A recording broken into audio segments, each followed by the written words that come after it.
Good morning, guys. Welcome to day 82 until I am a YouTube millionaire. Today I wanted to talk a little bit more about real estate and what I own.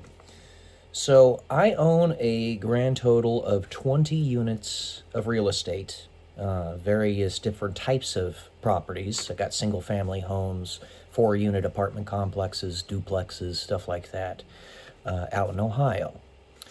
I bought them during a time when I had an income from the military that was in surplus to what I needed and allowed me to save up enough money to be able to buy these properties, which is what you want. Now, any type of property that you're going to buy, especially if you're actually trying to build like a whole empire, talking like somebody like Donald Trump or Grant Cardone, that type of thing, you want to be able to save bare minimum 6 months worth of expenses for all of the income that you get on those properties. That's supposed to be a catastrophic circumstances, right? So this is money that you actually have in your accounts, like liquid cash, to pay for all expenses for 6 months. So that being said, having a total influx of roughly $19,000 a month of real estate income that comes in. That's about what I make off of the real estate. I only actually take home about 15% of that because I have to pay for the mortgages, which are about 25% expenses, the property management, which is 8 to 10% expense, the maintenance, which is a 10% expense. Maintenance is stuff like, getting doors fixed, getting the lawns mowed, stuff like that. And then CapEx, which is another 10%. That's like big things, like getting the roof replaced or something to that effect. Vacancy, so I rent out the units, obviously, and there's going to be periods of time where those units are going to be without a tenant.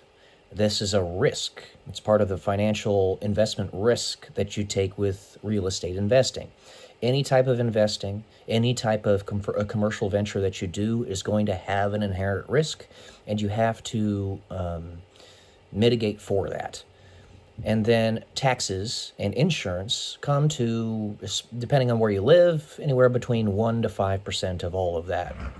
So altogether, it's a total of 70% of my income goes to paying all these expenses. Of course, I get a little bit of value from the appreciation of the properties itself, but that's not necessarily something I'm banking on because I intend on owning all these properties eventually outright and buying more so that I have no mortgage, and I don't intend on ever selling most of them, if not all of them, because my ultimate goal is to, I only say this half facetiously, buy the whole of Dayton, Ohio and rename it Payton, after me. I only say that half facetiously. Half facetiously. But another expense that I have is joint ventures.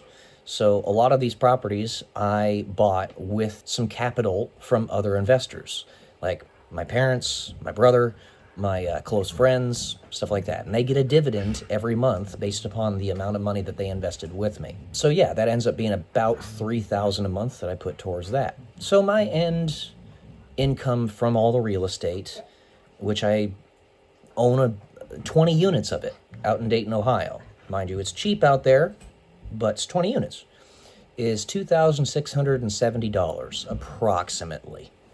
All right, so that's like $130 per unit. Honestly, not that bad, but not that great either. You got to keep that in mind. I bring this about because, like I've said in many of my videos past, I'm trying to give a foundation for my progeny, whoever takes this off of my hands in the future. If I have it all documented here for you, you can see how to actually run it and how to make it work. Real estate is the most time-honored, well-known way to make wealth in all of human history. It's the best way to do it. The least volatile, the most consistent, the one that makes the best sense. And you're literally building physical objects and or partaking in keeping their maintenance up and taking care of those properties. So it's something you can literally see with your eyes. And you own actual property, actual land with property built upon it. So it's tactile, it's real. It's not simply trading on the stock market shares of various companies. You actually own something physical. So it's very important that you keep that in mind. That is important. To give you a foundation of what I'm doing and how I'm doing it, it takes time to build connections. Do not rush into it. But as long as you have your focus and your intent on doing these things, then the pieces will fall together because you're pressuring in that direction. It doesn't have to be an aggressive, angry pressuring. It's just nudging yourself into figuring these things out. So I'm thinking in the depths of my mind, I need to find somebody that can get me some cheap properties in this location. And tying into that, I need to find trustworthy people. Tying into that, I can definitely go into local church communities that share common interests and beliefs to myself. Find this relation, that relation, this relation, that relation. It just sort of ties in. You don't have to remember all the steps that you took necessarily to get to that final step because they've already been taken. But you're there now. And you get those trustworthy people. Property management is very important. If you want to try to own properties that are at an extreme distance, in my case about 2,000 miles away, you definitely have to have a good ground game. My ground game is pretty solid over there. I have a really good property management team that takes care of the properties and lets me know what's up, what I need to do in order to get the whole business working properly. But just keep in mind, the amount of revenue that comes in is not what you're actually making in profit by a large margin. Most small businesses can expect to make about 20% profit off of whatever is coming into their company if they're smart with their money. That's a profitable business with a reasonable margin. So 6 months that I should have stored up is $19,000 times 6. So let's just round up to $20,000 times 6. It's $120,000. I don't have that. I don't have that. That's what I need in order to be comfortable, in order to get more leverage from banks. In other words, they'll lend me money to get more properties. That's what they would feel comfortable with. It's the same with me. I don't feel comfortable having less than that. But just keep in mind, wealthy people very seldom have huge amounts of money in their accounts. They have assets, not money, which depreciates. They have assets. Just look up Robert Kiyosaki, Rich Dad, Poor Dad. Look into, what's his face? Dave Ramsey. He has his Financial Peace University, which isn't perfect, but it's pretty good. It does a lot of good things for a lot of good people. You don't need to have a mortgage. A mortgage is leverage. But if you do want to increase the velocity by which you will grow your businesses, real estate is the very best asset to do with which to do leverage, because it's a physical object and it can't go belly up if you keep on paying your mortgage payments.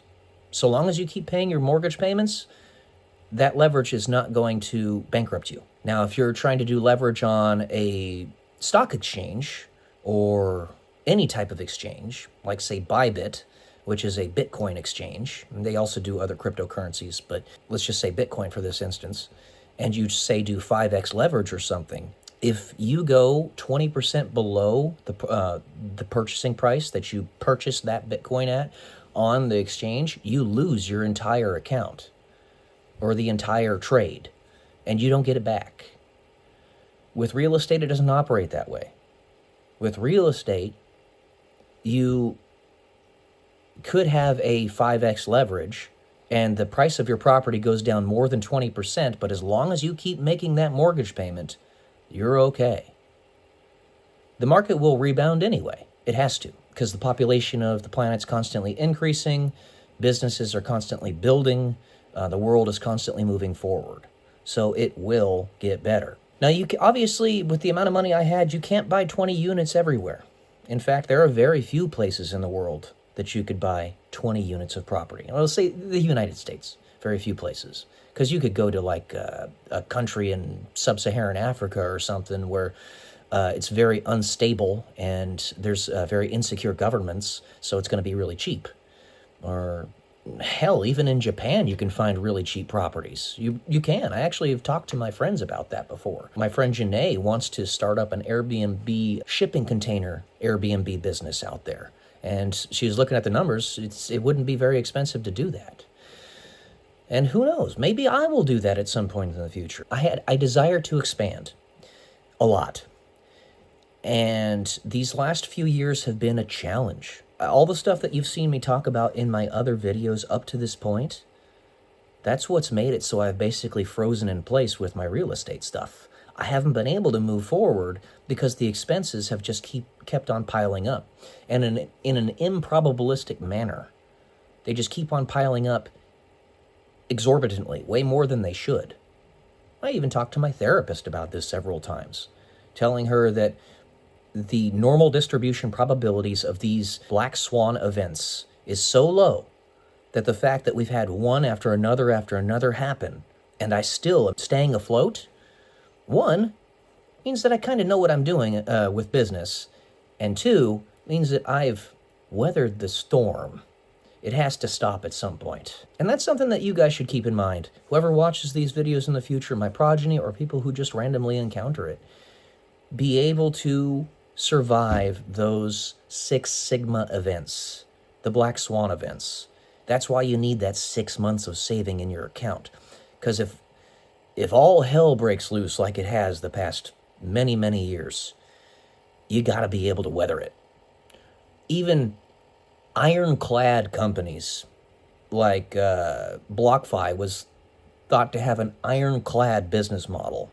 I thought they did. They went belly up. They went belly up. They had the wrong associations, the wrong investments. Even though their safe investing strategy, it was very safe relative to other Bitcoin companies. Yeah, it was ironclad and it didn't work out. So keep that in mind. Because there could be forces outside there beyond your control that are legitimately trying to get you to fail without you knowing it. You specifically, you could be much more important than you think you are. In fact, I know you are. All of you. So go out there and try. At least try. You gotta have the deferral of gratification to save up your money. Try. All right, that's all I got for today. Thank you all for being here. I'll try to give a little bit more of this financial information in later videos. Love you all. Peace.